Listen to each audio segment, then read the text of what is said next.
शहर की दौड़ती भागती जिंदगी को थोड़ा ब्रेक लगाकर हम निकल पड़े शांत और सुकून देने वाली सड़क पर, जो कुछ टाइम के लिए हमें हमसे ही मिलाकर बहुत कुछ कहना चाह रही थी। शहर की जाम सड़कों से मीलों दूर ये सुनसान और शांत रास्ता किसी थेरेपी या प्राणायाम से कम नहीं था। रोजाना के तनाव से मुक्त दिल और दिमाग को ताजगी का एहसास करवा रहा था। यूं ही सफर में जब हम पहाड़ों की आंचल में बिछे इन रास्तों में पहुंचे, ऐसा लगा कि पहाड़, आसमान, धूप, बादल और हवा एक दूसरे के दोस्त बनकर जैसे आपस में बातें कर रहे हों, खेल रहे हों। सदियों से ये दोस्त आपस में कभी हंसी मजाक, कभी नाच गाना, तो कभी रूठना मनाना कर रहे हो। कभी प्यारी धूप और खिला आसमान और शांत हवा अपने हंसी मजाक को दिखाता है, तो कभी बादलों का पूरे आसमान को ढकना किसी नाराजगी को। फिर कभी कभी बारिश का आना, बादलों की तसल्ली और इस धरती की प्यास को बुझाकर चले जाना। कितना कुदरती तालमेल सा दिखता है, जैसे सबने अपना अपना रोल ढंग से रटा हुआ हो। हमें भी रास्ते में चारों दोस्त मिले। इन वादियों में पहुंचे तो धूप, काफी दूर तक सफर किया तो बादल आए, उसके बाद कुछ बारिश की बूंदें और ठंडी हवा, और आखिर में कोहरे बाबा का दर्शन भी हुआ। कभी कभी इन रेंगती हुई सड़कों को दूर से देखने पर ऐसा लग रहा था जैसे किसी टीले पर सांप रेंगता हुआ बैठा हो। इसी रेंगती सड़क का आनंद हमने बीच बीच में रुक रुक कर लिया।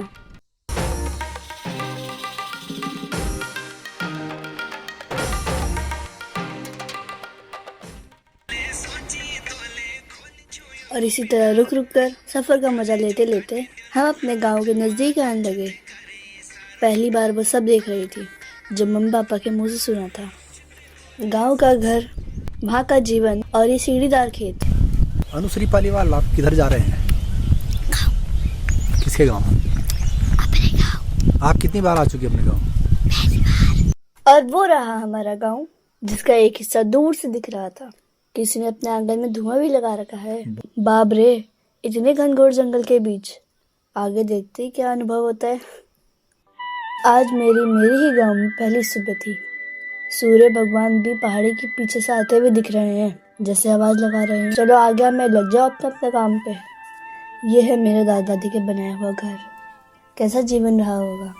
ये लकड़ी की गैलरी, उस पे पड़ती धूप और सामने टूटा हुआ घर। बताते हैं कि इन दोनों घरों के बीच में ये जो आंगन है, इसमें कभी बहुत चहल पहल हुआ करती थी। मुझे तो यकीन ही नहीं हो रहा है। बिना घर का इंसान अगर बेघर है, तो बिना इंसान का घर खंडर है। ये बात तो दिख रही है। अरे वाह, इस घर में पूजा की भी जगह है। घंटी मूर्ति अपनी अपनी जगह पे है। हे ईश्वर, कृपा बनाए रखना। बता रहे हैं कि अब वो गौरैया भी नहीं दिखाई देती, उनकी जगह इन वाले पक्षियों ने ले ली।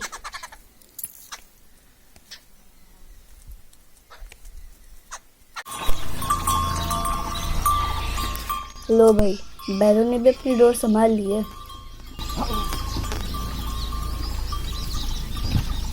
गांव के खेतों में हल लगते हुए पहली बार इतनी पास से देख रही हूँ। पापा भी अपने हाथे मिटा रहे हैं हल को पकड़ के। पापा रहने दो। ये है मेरी शालू दीदी, जो हमसे पहले ही गांव पहुंची हुई थी। आज उन्हीं के हाथ के बनाए हुए पराठे खाएंगे। चलो थोड़ा हेल्प करती हूँ।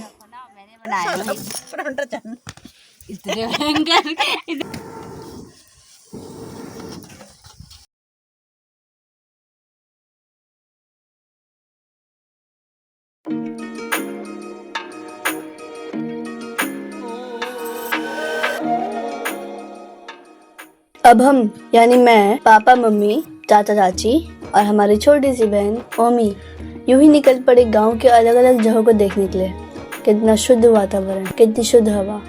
चीड़ के पेड़ों की हवा और उसकी खुशबू हर जगह को महका रही थी। मेरी तो इस चढ़ाई को देखकर हालत खराब होने।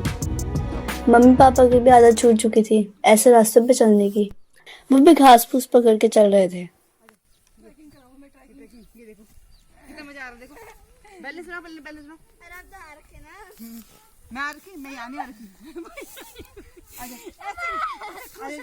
अरे यहाँ पर तो मैं बिल्कुल भी नहीं चढ़ पाई। मेरे पैर ही फिसलने पर लगे हुए थे। ये सब लोग तो पता नहीं कैसे चल रहे थे, और पापा तो कैमरामैन बने हुए घूम रहे थे। समझ ही नहीं आ रहा था कि मेरे जूते फिसल रहे थे कि मुझे ही चलना नहीं आ रहा था। ये देखो, ऐसा भी चलना पड़ेगा, मैं तो कभी सोचा ही नहीं था। जो भी था, पर था बड़ा इंटरेस्टिंग। सिर्फ मम्मी के हाथ पकड़े, सिर्फ ड्रामे नहीं। नहीं, चलो तुम चलो, मैं ला रहा हूँ उसको।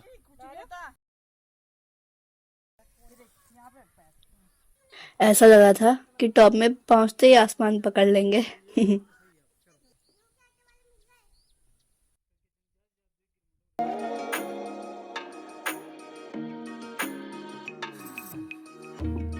थोड़ी देर बाद हम प्लेन सी जगह में बैठकर सुस्ताने लगे। पापा के दिमाग में न जाने क्या आया कि उन्हें यहाँ पर एक शूटिंग बजाए। फिर क्या था, मेरी वाली वीडियो सुमन ट्वेना हुए नाराज वाली वीडियो के लिए उनको जगह मिल गई। बहुत मजा आया अलग अलग जगह पर वीडियो बनाकर। अब आ।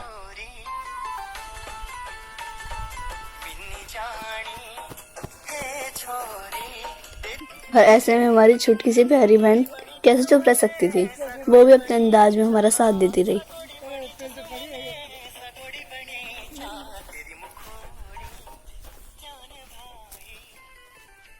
अरे देखना तो शर्मा के भाग गई।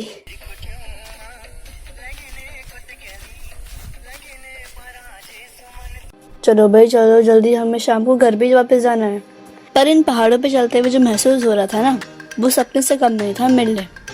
पहली बार पहाड़ के जीवन को महसूस कर रही थी। ये जो चढ़ाई है, ये हमारी सोच और हकीकत का फर्क महसूस करा रही थी कि जो दिखाई देता है वो उससे भी कहीं आगे होता है। जरा मिलकर तो देखो, उससे बात करके तो देखो।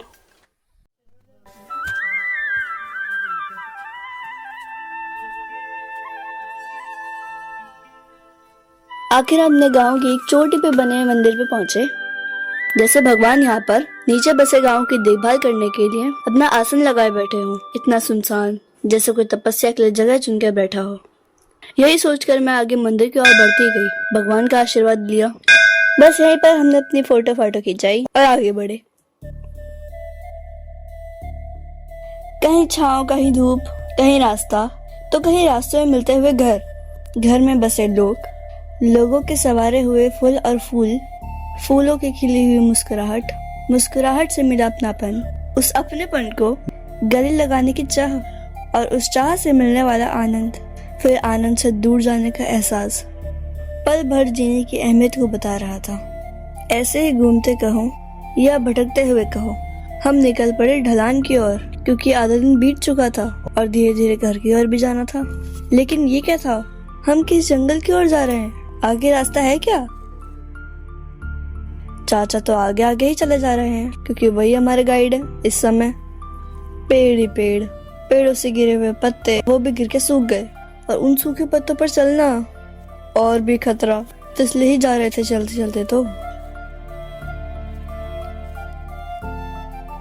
एक लकड़ी का सहारा लेते हुए ऐसा लग रहा था कि मैं बचपन में ही बूढ़ी हो चुकी हूँ।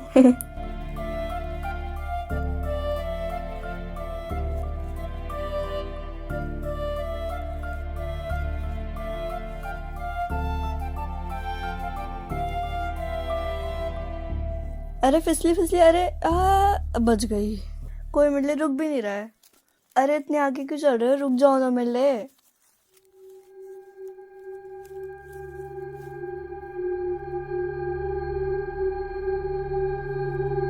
अपना रास्ता खुद ही बनाकर चलना शायद कुदरत यही सिखा रही थी हमें। इसलिए सूखे पत्तों को किनारे कर हमें चलना चाहिए, कहीं फिसल ना जाए। हे भगवान, ये रास्ता था भी कभी? यकीन ही नहीं हो रहा है। मगर पापा और चाचा बता रहे हैं कि ये आम रास्ता हुआ करता था गांव से आर पार जाने के लिए, चलने फिरने के लिए। ऐसा लग रहा था जो डिस्कवरी चैनल पे टीवी पे देखती थी, आज खुद ही उसका हिस्सा बन गई हूँ। बस डर यही है कि कोई सांप, बिच्छू, केकड़ा, शेर, चीता या भालू न मिल जाए कहीं। हे भगवान, बचा लेना आज तो। सुबह हम जितनी प्यारी चोटियों पे थे, जहाँ से कुदरत की सुंदरता दिख रही थी, कुछ ही देर बाद इतने घने जंगल में उतर जाएंगे, बिल्कुल भी नहीं सोचा था। चलो खैर, वो कहते हैं ना, जब ओखली में सर दे दिया तो मूसल से क्या डरना। और डरना भी क्यों, जब मेरे साथ बड़े जो हैं, जो होगा देखा जाएगा। मगर फिर भी मन से डर क्यों नहीं जा रहा है? कहीं से भी ये नहीं लग रहा कि हम इन रास्तों पे चल के हम घर भी पहुंचेंगे। अगर ये रास्ता था तो इस रास्ते की नाराजगी साफ झलक रही है, जो अपने गांव के लोग कदमों की तरस रहा है और शायद उन्हीं को याद करते करते कहीं खो गया।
तमाम तरह के पेड़ पौधे, कटीली झाड़ियाँ, बिच्छू घास से बचते बचते हम यूं ही आगे बढ़ रहे थे। आराम से चुपके चुपके मम्मी को बिच्छू घास ने धप्पा मार दिया और मम्मी भी आई मम्मी करते करते रह गई।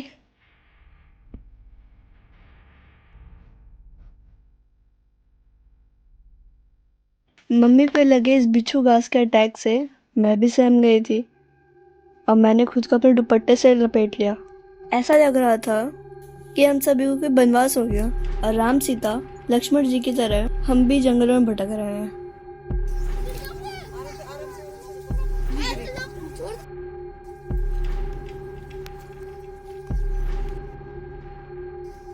अरे अरे, बिना टोटी का नल, फालतू पानी बह रहा है। पापा ने बताया कि यहाँ पर गांव के लोग पानी भरने आते थे।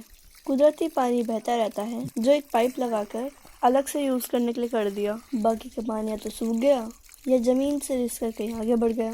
आहा, ठंडा पानी पीते ही सारी थकान मिट गई।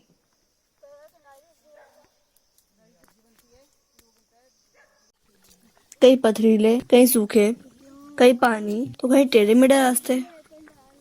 सारे रास्तों का एक्सपीरियंस हो गया आज तो। सच में कितना संघर्ष भरा जीवन रहता है गांव में, और हम यूं ही दूर से देखकर और सुनकर सिर्फ आनंद का एहसास करते हैं। हम थोड़ी थोड़ी देर बाद थकान मिटाते रहे, लेकिन जिनका जीवन हमेशा पहाड़ों में रहा, मैं उन्हें सलाम करती हूँ। धीरे धीरे शाम भी हो रही थी और मैं भी मन ही मन शाम की तरह धीमी सी पड़ गई, यही सोचकर कि चीजें हमेशा नहीं रहती। जैसे सुबह की सुनहरी लाली और धूप दिन की ओर बढ़ रही थी, वैसे इस गांव को भी कितने लोगों ने अपनी मेहनत की लाली और जोश की धूप से खिलाया होगा। जब दिन की धूप में हम कभी छांव में बैठे, कभी सुस्ताए, उसी तरह गांव में भी जब भरपूर लोग रहे होंगे, तो अपने अपने रिश्ते नातों की छांव और धूप के साथ सुख दुख बांटकर एक दूसरे के सहारे ही रहे होंगे। और फिर शाम की हल्की धूप, सहमी सी हवा, थोड़ी देर बाद होने वाले हल्के उजाले और अंधेरे का मिलन एक एक कदम बढ़ाकर बिल्कुल इस गांव के हालात से मेल खाता हुआ। डर है तो बस रात का, वो काली रात जो सुबह किरणों के साथ आंखें खोलते सूरज को भी निगल गई, दिन के चमचमाते उजाले को भी खा गई। और शाम तो रहती ही रात के बगल में है, जाने कब अपने पंजे में जकड़ ले। मगर हर रात की फिर एक नई सुबह होगी। उसी तरह मेरे इस गांव की तकदीर की भी एक नई सुबह बनकर फिर से एक नई रोशनी लेकर आए। बस यही सोचकर आपसे विदा लेती हूँ। मिलूंगी जल्दी ही इसी सफर के अगले भाग पे। उम्मीद है मेरा ये सफर आपको पसंद आया होगा।